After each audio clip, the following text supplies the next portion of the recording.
Hello and welcome to Perspectives here on Arise News, where we take a deep dive into the issues of the day and where we take a look at people's opinions on such issues. Like I said, my name is Shaiton Atigari.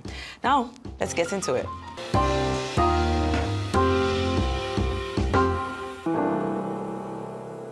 Today, we confront an unsettling reality, a generation once filled with promise and now teeters on the edge of collapse. Across campuses and cities, young men and women are caught in a dangerous spiral of moral and social decay, risking not only their futures, but the future of an entire nation. Young men, now infamously known as Yahoo boys, have turned away from the pursuit of education and integrity, diving headfirst into fraudulent schemes. They flaunt luxury cars, live in lavish apartments, and parade a lifestyle funded by deceit. These men, who should be leaders of tomorrow, now define success through manipulation and exploitation. On the other side, young women lured by the glitter of this false lifestyle trade ambition and dignity for fleeting pleasures. They adorn themselves in luxury they didn't earn, living in opulence without any visible means of livelihood aside from exchanging their bodies for money. Now they become accessories to the fraudulent world swarming around the wealth of deceit, taking selfies in exotic cars and inside private jets, making a mockery of the education that they once sought. The signs of decay are glaring. Bribery replaces academic excellence, substance abuse takes center stage, and materialism is exalted above values. These are not just isolated stories, they reflect a society where character and integrity are fast becoming obsolete. Now, these teenagers, barely adults, are gambling away their potential, their morality, and their future for the allure of a lifestyle built on lies.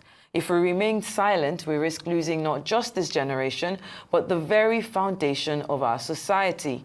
Today, we ask the hard questions and challenge ourselves to act before the tears of tomorrow become the legacy of today. We're heading for a short break now, but stay with us because up next, guests Emmanuel, Emeh, and Nwadiuto Akwitti, as well as Dr. Alo, will be joining me on Perspectives, and we'll be right back in just a moment.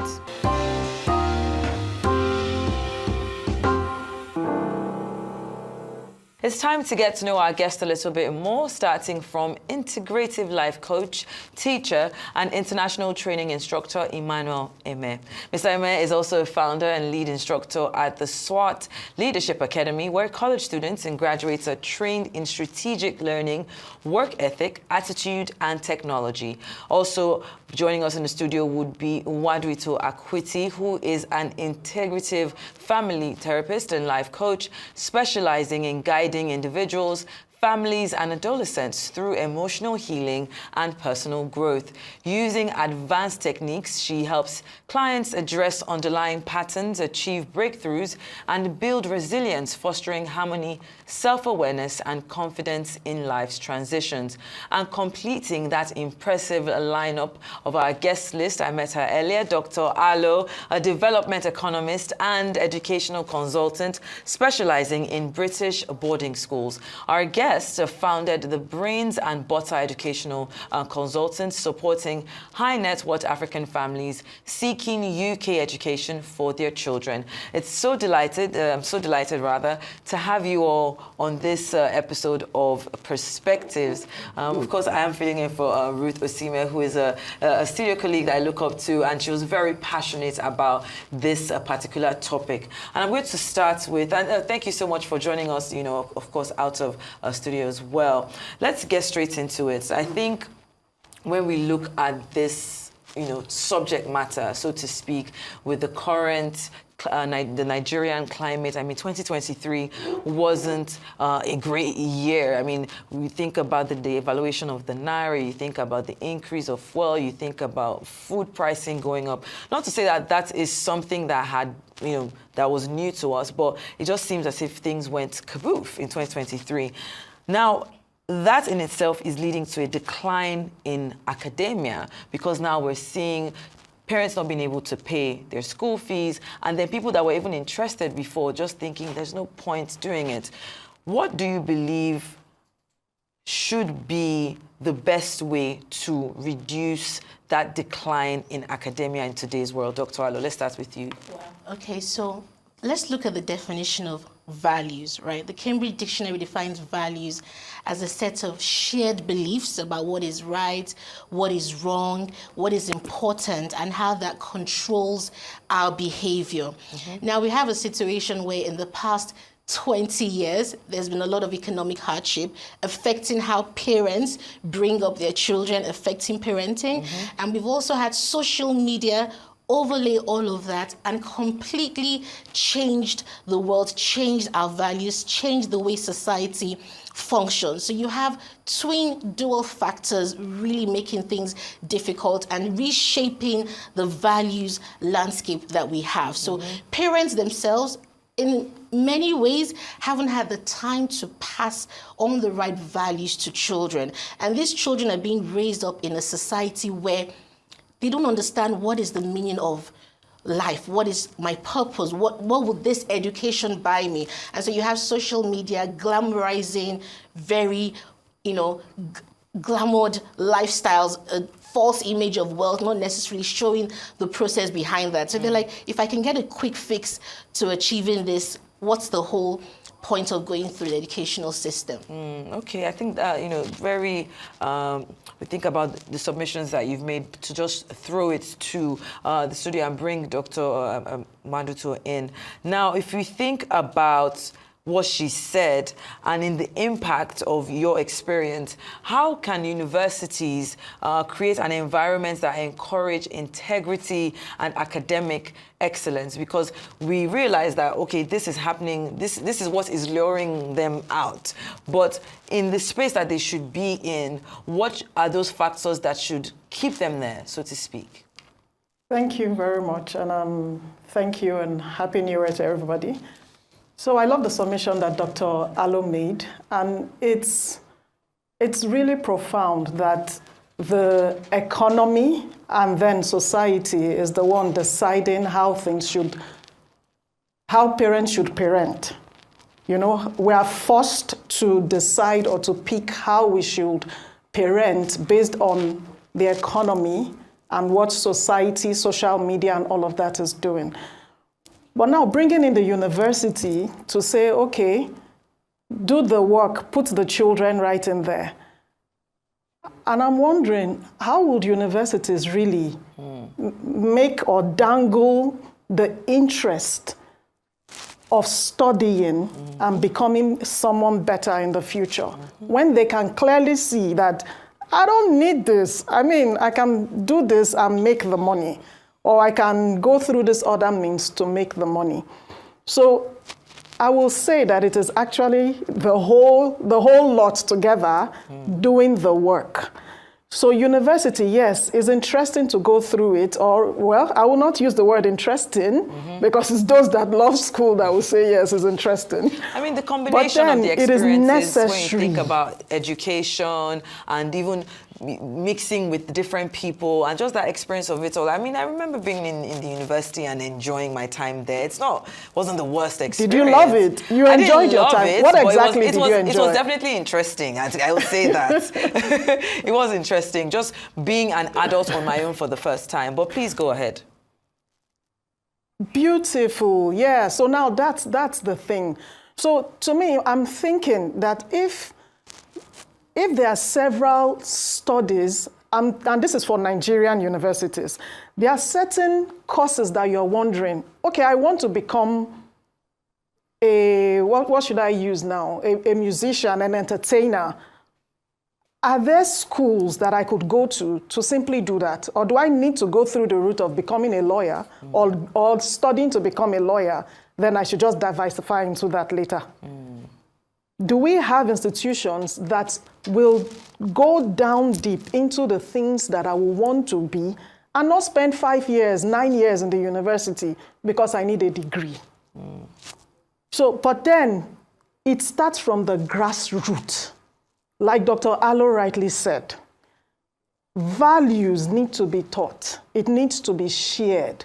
Things that are interesting, cutting corners, makes us lose the process and the journey of it. I love what you said. You enjoyed your stay in the university. That was a process. That is a large chunk of your life that nobody can take away from you. Whatever it was that it taught you, it might have not been the degree at the end of the day. It might have been a little bit of network, but then you learned some certain things. You stayed, you studied, you built resilience. You learned certain values and you went through it. But we need to begin to teach these children what is really important and how to enjoy processes rather than the destination. All right, then, fantastic submissions. Of course, I had to do ladies first, you know. But, of course, let's come to you. And there was something that, while she was just even responding, that coincided with the question I had for you, which is the impact of professors and lecturers. Because, you know, these are the people that basically are in charge of, you know, your wards when they are not with you at home. And I think about my different lecturers now in university, and while I didn't get along with a lot of them, there was one who was able to quickly identify that regardless of all of the noise, there is, and she gave a very good example, you know, if there's somebody that's interested in music, you know, being in a class where they're teaching you about theories or whatnot doesn't necessarily coincide with what you're trying to do. So it's also about recognizing the different talents, or, you know, the different talents that different people have as someone in authority, as a professor, as a lecturer. So my question to you is, how can then professors and lecturers help students realize that importance of, you know, education in shaping their future and guiding them as well in the right path? All right, thank you so much. And I hope the lecturers are listening to me right now. All right, professors. I'm going to be speaking from the viewpoint of someone who is also a lecturer, who's a teacher, and someone who has 2 adult children in university in Nigeria. Somebody who has spent all his life here in the country. My very first education down to college level was here in Nigeria before I experienced education out of the country, and I saw it was like light and day. Now, I listened to your introduction, and I don't want to be like gaslighting. You know, when you talk about the youths, they are this, they are that. Now, do we have a breakdown of morality and everything? Yes, we do. But the title is Lost Values. For something to be lost, that means at what point it was there. Who lost it? That's the question. Was it our kids that lost it? No. Us, we lost it. So let me talk to the professors and the lecturers, because I've had experience of both worlds, both a US education and Nigerian education. It doesn't make sense for lecturers to come to class and the first thing you say is that half of you will fail this course. You are paid to make sure you give them an education. If you say you're going to be there at 9, you should be there before 9. Like I lecture, okay? I always get there early. It doesn't make sense that the same educational environment that raised our politicians and our big men right now, and you will not allow them, to practice politics while they're in school. In our educational system, it doesn't make sense that students are denied the course they want to study and they are pushed to somewhere else, causing frustration. It doesn't make sense that people are denied education because they come from educationally advantaged, not disadvantaged, advantaged states. So there's a lot of frustration on our children. People like us who made a decision that we had a choice, but we said, all my kids are going to go to a public school. Was that a mistake? And right now, some of them have been in school for over half a decade, while their mates in private schools are all doing well. So I think we need to address this issue. We're not going to gaslight our children. And by the way, if you count all the youths in the whole Nigeria, only a fraction are involved in these vices. Not all our kids are not bad. Just like not all lecturers are bad, not all lecturers are bad, whatever. But we need to speak to where these issues are. In 2009, this is what made some of us to step out to start the SWAT Leadership Academy. Where I said, rather than complaining, let me see if I can teach them what schools didn't teach me. Strategic learning, the ability to think strategically, work ethics, coming early, having integrity, attitude. It's everything, technology. And I've been doing that for over a decade now.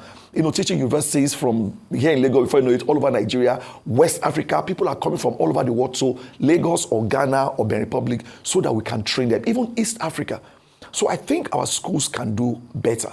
Where our classrooms are overcrowded, where students have to contribute money for lecturers to buy them megaphones in class, and where lecturers don't show up, and no students can go and report. Where there are students today that I know, because I counsel them, students today who supposedly has finished school like 5-6 years ago, who are yet to graduate because the school cannot find their exam script. They wrote exams, submitted, but so when the student does something wrong, the student pays. When the school does something wrong, the student still pays. Where we don't take responsibility. So I don't know if I answered your question, but speaking to my fellow lecturers and teachers and trainers out there, I think we need to do a better work. So when I train right now and I get into a class and I say, my job here is to make sure everybody passes. You will look at me, what kind of a lecturer is this?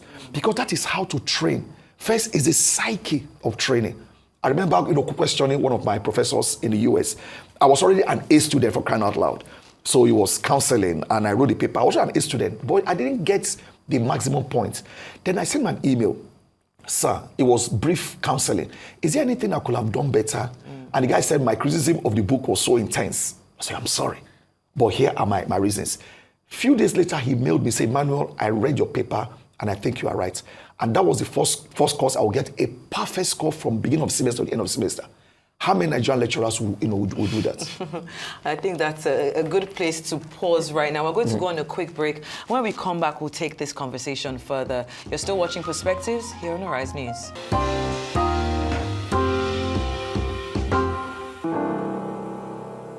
Welcome back to Perspectives here on Arise News. If you're just joining us, we're having conversation about values lost and the fractured future. Now, my next question to you, starting with Dr. Alo, and of course we still have Dr. Nwadiuto in our Abuja studio. Let's talk about the signs that we need to look out for, because we've identified, okay, this is what needs to be done in the environment, recognize the people responsible. But now if we bring it back to the home as parents, parents are the number one guardians for their wards. Yes. So at what point should a parent be worried? What are the things to look out for? So first of all, I like the fact that we're having this conversation because it's about time that we pay attention to the values that shaped us, the values that defined us. Coach Unwa was saying when she spoke that, can we start having institutions that begin to reinforce these values?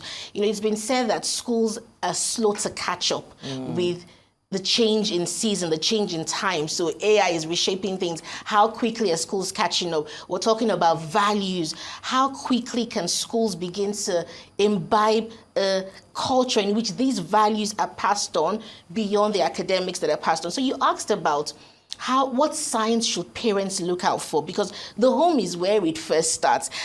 Honestly, parents have quite a big job on their hands because you brought them into the world, so it's your responsibility. Yes. However, the times are different, right? They have more teachers to grapple with. Again, remember I talked about social media. Their children are on devices. So parents are working, parents are doing their bit, facing economic hardships and having to do even more to be able to give these children a great life, right?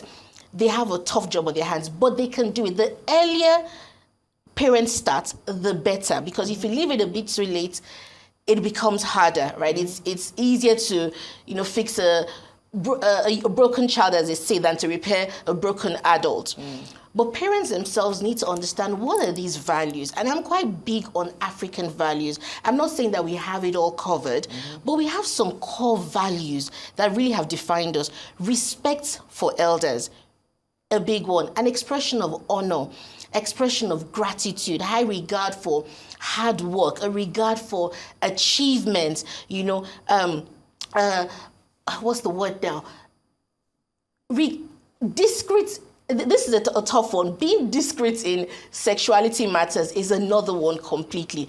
A conversation that I'm not sure if Nigerians are ready to have that conversation, but we will need to start having those conversations. So parents need to understand these values, high regard for hard work, and then start instilling these values in their children from the home as early as possible. And when you start seeing, you have to be observant of your child as well, of your children. And when you start seeing a deviation from these values, you have to look at what has changed in the environment. How can I make sure that the environment my children find themselves in is conducive to the values? Who are the friends they're keeping? You know, what is motivating them? What are their values? What are their ideals? What are their goals in life? So the earlier parents start teaching their children, the easier it is for children to be able to identify what is right from what is wrong, because they know the values that have been instilled in them from the home. All right, then. That's a fantastic answer. But let's go live to our Abuja studios and bring Dr. Nwadiuto back in. You've been following this conversation and still talking about how to, promote this, moral character. What would you say, how can young people be, in recognizing the signs, right? How, as parents, then do you intervene? Is this something that should be done alone? Is this something that should be done, with help? How exactly would you go about, with parents, once they've recognized some of these things, some of these values are missing, just like we've spoken about the lost values, how do the parents then come in and assert themselves in a way that it makes a difference? Nice one. And I'm so grateful that Coach Emmanuel was able to cite that something was lost. It means something was there before, and then now it is lost. And then he was able to also correct the narrative that they are all bad. Everybody's bad, Yeah, there's a certain percentage. And I think thanks to social media, it makes it elaborate. It's making it look so as if the people that are involved in the negative, in quote, are the higher percentage. So I'm glad that he was able to say that. I think there are more people who are beginning to flip onto the right side of teaching what is right in their home. I think people are now beginning to welcome this. Even though Coach Alo was also able to say that doing life, parents are trying hard. They are trying to do life. Life is not lifing. They are trying to pay fees. They are trying to make ends meet. It's not working. So they're trying to understand themselves. Yes, they have little humans who they need to focus on. So they are juggling a lot of balls. But harmony is what is necessary in here. And one thing I usually say to parents is, just model it. You are the models the children are looking up to. So when you're going through life, and life is throwing those lemons at you, don't go hide to try to deal with it. Let the children see you deal with it. So they are learning. So even if you can't make out time to say, this is the value we have in our home. We are respectable Nigerians. We love the Lord. When you don't do all of that, when they watch you, as long as they are watching you do it, mom was anxious after she submitted that proposal. Then the next day you come back and say, I didn't get the proposal. And you say, give me some time. I need some time by myself. They watch that little tear drop. With time, it has been weakness. Your child is watching. How is daddy handling this? How is mommy handling this? They are learning. They are seeing that in life might not be successful all the time. But it doesn't mean, we're going to just jump the several hurdles and go achieve what it is that we want to achieve. You are teaching them, we are going to be dogged. And that's life. An event happened. We don't know if that event is good or bad. I didn't get the proposal. Full stop. Is it good? Is it bad? We don't know. Down the road, we will realize. Wow. Your children are learning. So those are all the things. So I'm so big on modeling it. Yeah. Model it. Your children will watch. Don't hide to deal with anxiety. Don't hide to deal with fear, worry. Let them see it. It is strength when you come out of it. And yes, help is necessary. You can't do it alone. Yes. It takes a village to raise a child, they say. That's why they said it back in the day, yes. That's it. Exactly. And then you are going through anxiety, panic attacks, and you think, oh, let's sleep over it. I'll wake up in the morning, it's gone. You wake up, the problems are still there staring you in the eye. So get people, professionals that you know could help you deal with what you are going through. Guess what that will teach the child? When I need help, I can speak out. I saw Daddy reach out to a therapist, reach out to a coach, to a counselor. Oh, now he has dealt with the anxiety he was going through, the panic attacks, the fear, the worry, and all of that. Oh, now I too. I'm not loving school. I'm not loving the way my lecturer keeps talking to me and treating me anyhow. Instead of sitting down there and going through it, and next thing they slip into depression. And next thing, see, it's either they drop out, or we see them, some of them, suicide and all of that. But then they have watched. How did mommy and daddy deal with this? They asked for help. Oh, I'm going to reach out and ask for help.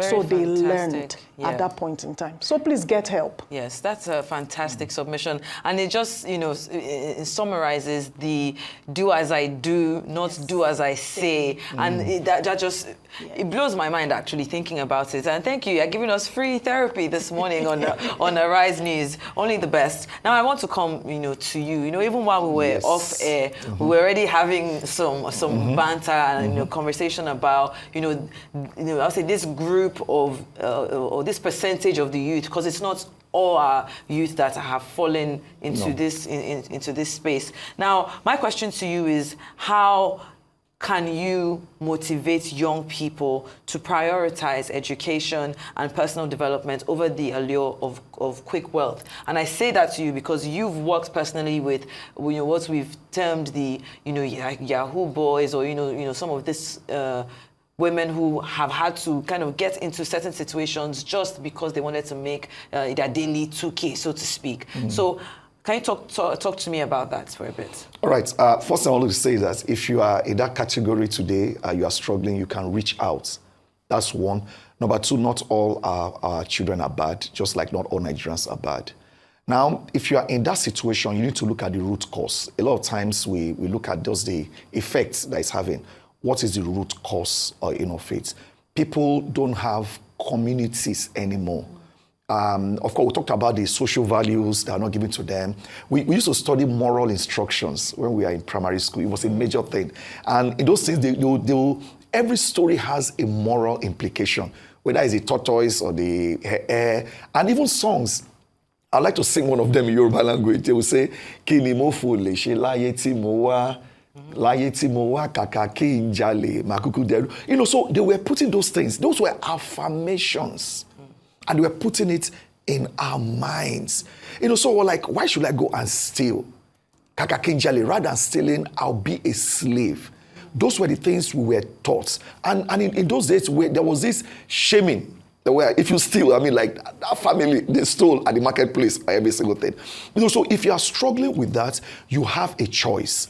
All right, you might not, you don't have a choice who gave back to you. You don't have a choice where you are born, which country, every single thing. But you have a choice to say no. And there are many young people today who have said no, who are saying no. There are people who have been tempted, who have been burned, and who are pulling out. And those who are even there, not because they are having a great time. They will tell you, you are in a community or a space where you are not confident. You cannot move around. You are looking behind your shoulder. That is not life. Okay, so you need to seek, there are coaches like Coach Alo are here, or Coach Nwadiuto, by the way, it's good to see you, so that can help you reach out and talk. Some people are into drug abuse. We're talking about Yahoo, drug abuse. I've had conversations, with them. Some have gone into some interesting habits. Okay, you have a choice to say no. Okay, everything is about a choice. Your choices. You cannot change the community, but you can change yourself. one, then you can find a community that agrees, that aligns with the things you want to do. I don't know if I can talk to parents too. Parents. Please, go ahead. Yeah, decisions that we took. Before we even had kids, we had decision. Our kids are going to start primary 1 at age of 6. That's right, you heard me right. And that's exactly what happened. I remember our daughter go to school the first day, we're like, she's so old. Where has she been? I said, no, she's okay, she's cool. And my daughter will come and say, oh, there's one boy in my class wearing Pampers. I mean, yeah, I know things are hard. Parents, I grew up having a stay-at-home mom who traded at home.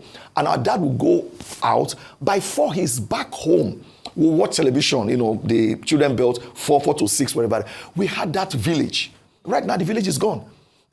So I know parents have to make ends meet. When my kids were in primary 5, the class was actually maybe at 3, 4, 5 students. Because parents would move their children to secondary school. They were like, why pay another fee or why whatever? So parents too are giving them that mindset that you have to take the shortcuts. And I remember telling my son, don't worry, it's not how far, but how well. You are going to catch up eventually. So again, those little things are things that we begin to tell them. A child brings something that is not his, and you're not, asking him, where do you get it from? You just keep quiet. I mean, this is not your tie, this is not your shoe, whatever, and you accept it. After a while, the child will say, okay, I think this is normal. And things that will say, oh, do as your mates. Or things like, heaven will help those who help themselves, which I found out is not even the Bible, by the way. It's not in the Bible. It's not the complete quote. It's like, say, heaven will help those who help themselves, so help yourself. So, I think we need to be sober about it. We need to humble up. I just say, we have actually failed the next generation. We have failed them. And I think somebody asked a question, can we eradicate this?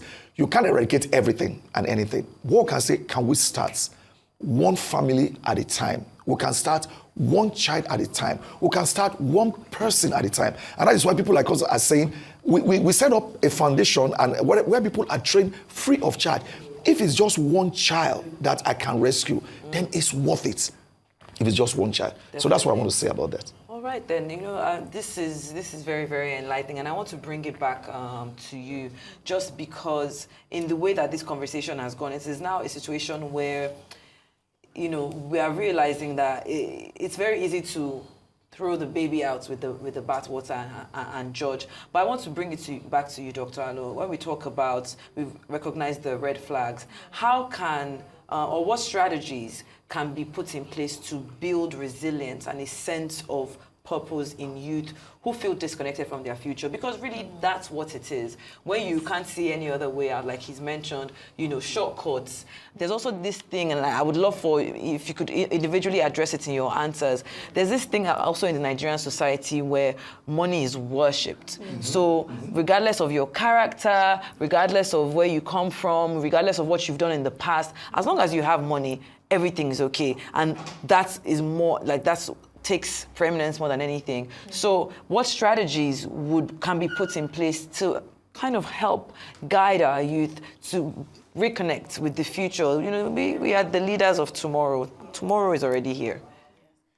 We've used the word mentorship a lot. And sometimes I think people have lost sight of how important it is to actually either have a mentor, a coach, a therapist, or someone who is actually guiding you along the way. So the quote you very nicely referred to, it takes a village to raise a child. It's actually known to be an African proverb, right? Because we understood the value of communities. In today's parlance, we'll say tribe, or we'll say communities. Mm-hmm. In the African core, traditional African understanding, it's a village. It's a group of people who are really vested in the life of a child. And I think that children and young adults need to understand that they don't have to go through life alone, mm-hmm. that they can actually raise their own tribe, as it were, have some trusted people around them who can guide them and really be ready to learn. So being mentored, being in a position of willingness to learn and to see how life is done and the best ways, and wisdom as well. Mm-hmm. Even a reverence for some spiritual activities, for some religious activities. All these things really instill a sense of community and model life in a better light to our young adults. So the real deal is they're not alone. They don't have to go through this alone. And parents should also understand that there are people who can join them along on this journey, and not a case of, well, someone else is trying to help your child. You're like, no, please leave my child to me. We have to build back the village, because like Coach Emmanuel was saying, the villages are gone, and maybe that's why the values have been fractured. All right, then. I'm really in the spirit today because there's something that you said that was directly linked to the next question I was going to take to. Just like Mr. Emmanuel has said in the studio to Dr. Unwa, allow me to borrow that this morning. We've spoken about the educational system. We've touched on the family system. But one system that has major influence in Nigeria is the influence of religion.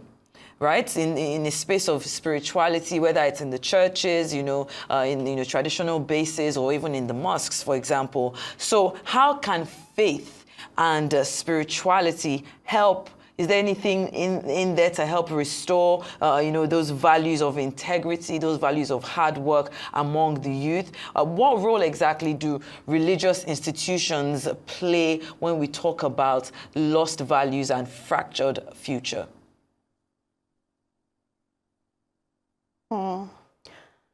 I love this question. I'm going to try hard not to just go off, because you've touched a button that I'm sure is one that I think all three of us actually adore. Coach Emmanuel, Dr. Alo, and myself. So I'm sure. But then let me try to keep it very contained. Yes. So the basis of life in itself is spiritual. And I'm not saying, I'm trying hard. Do I mean this loosely or not even? But everybody would agree that they believe in a higher power, in a higher being, whatever it is, whoever it is. But they believe in a higher power, sort of. And that is what can keep any and everybody. When you know that, okay, who am I? Whose am I? Why am I? Why am I here? Do I need to go to school or not? What's my purpose like? When you understand and you are able to answer all of that, you cannot answer that question apart from the spiritual you, apart from your spiritual life. That is your connect to your other you. Let's keep it contained. So now it is that part of you actually helps you understand why you are here in the first place. What are you doing here? Why were you born? That's where you try to understand it from. So yes, when we go into the religious houses or our religion, the mosque, the church, the traditional places, or any other form at all, whatever it is that we believe in, you'll find out that they are actually speaking the same language, trying to instill the same values in every one of us. But then it is necessary. I love it when I see those churches that have, for lack of a better word, Sunday school.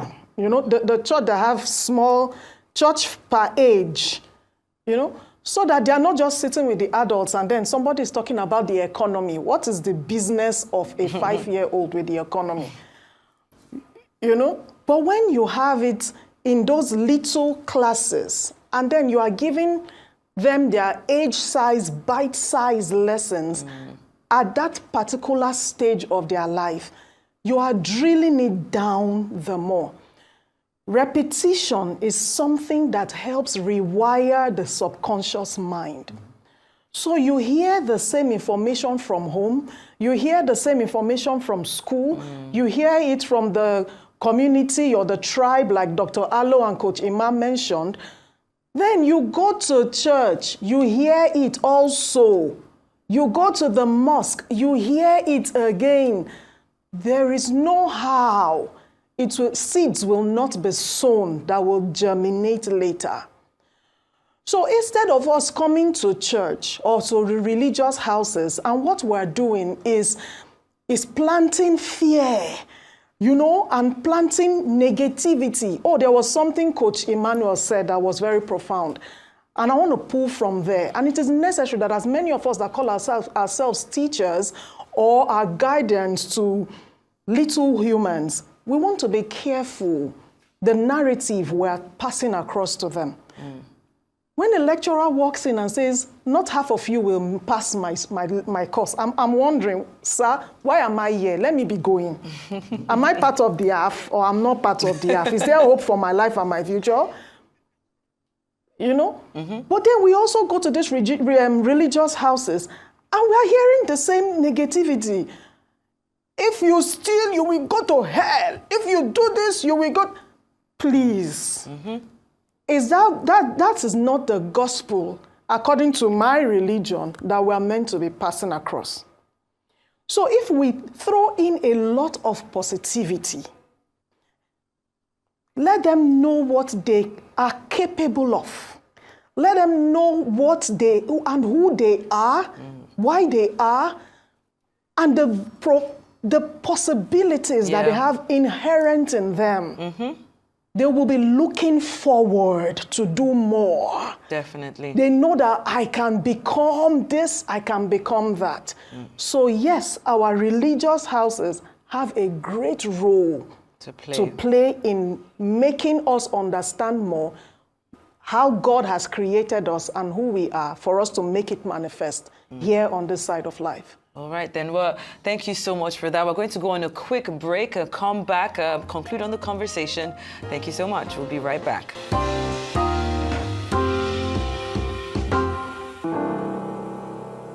Welcome back to Perspectives here on Arise News. You've spent the past, 47 minutes really going into this conversation about lost values and a fractured future with a focus, of course, on the Nigerian youth today. And we just heard from Dr. Onwa, like I'm now officially calling her, in Abuja, where we're just talking about how much, we recognized how the academia affects the youth, how much family affects the youth, and then, of course, religion as well. So I want to come back to you, Coach Emeh, to touch on what I would say things that we can do to almost like deter this criminal activity, but from a legal standpoint, not just, from all of these other places, from a legal standpoint, as well as...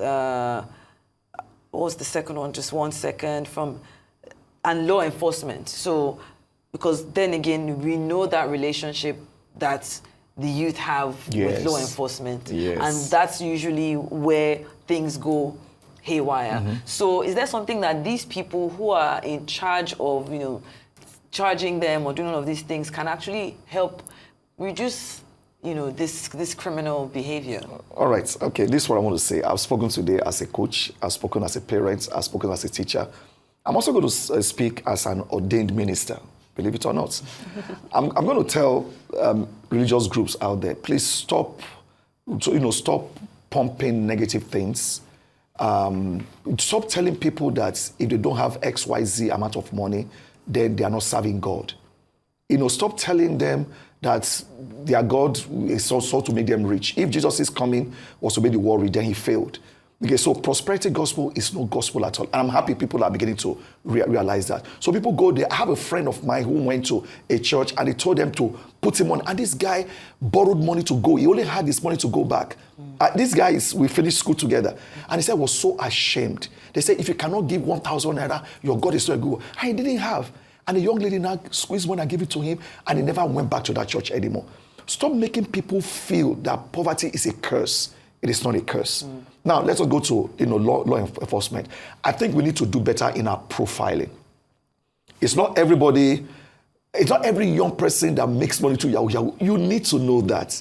I know dozens, hundreds, and I dare say, of young people today who are living a good life, who are buying houses, who are driving car without 1 ounce of Yahoo.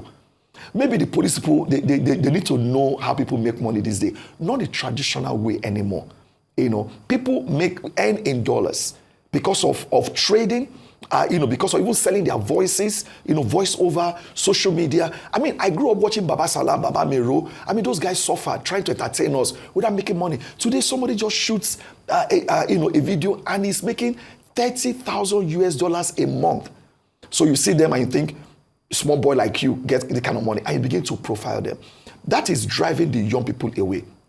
The second thing is that in coaching, we teach people that whatever you resist persists.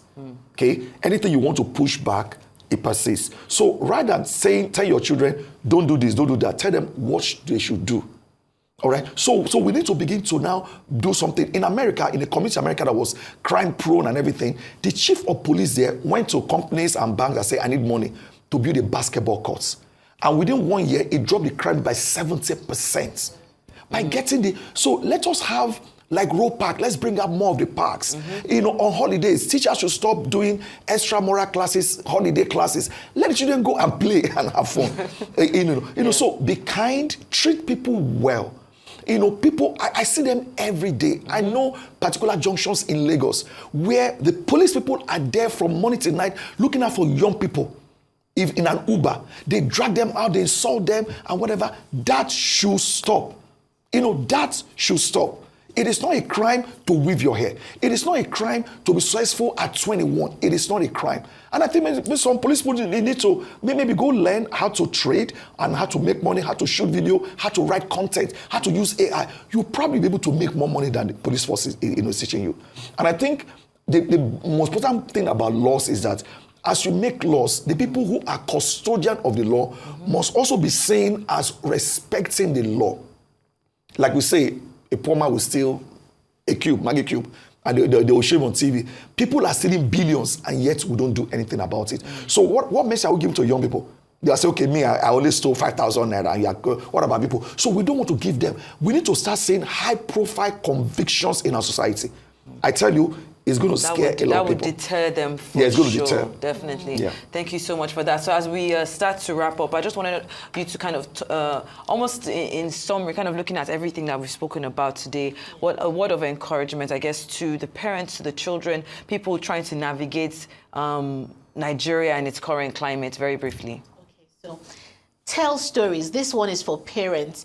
Tell your children stories. When Coach Emmanuel was talking about those African songs and African proverbs, I remember Tales by Moonlight and how I would look forward to sitting down to listen and to learn. And from those stories, there's so much that you can learn. Those African proverbs, parents, tell your children these stories, re-echo these proverbs over and over again. We know that repetition is the law of a lasting impression.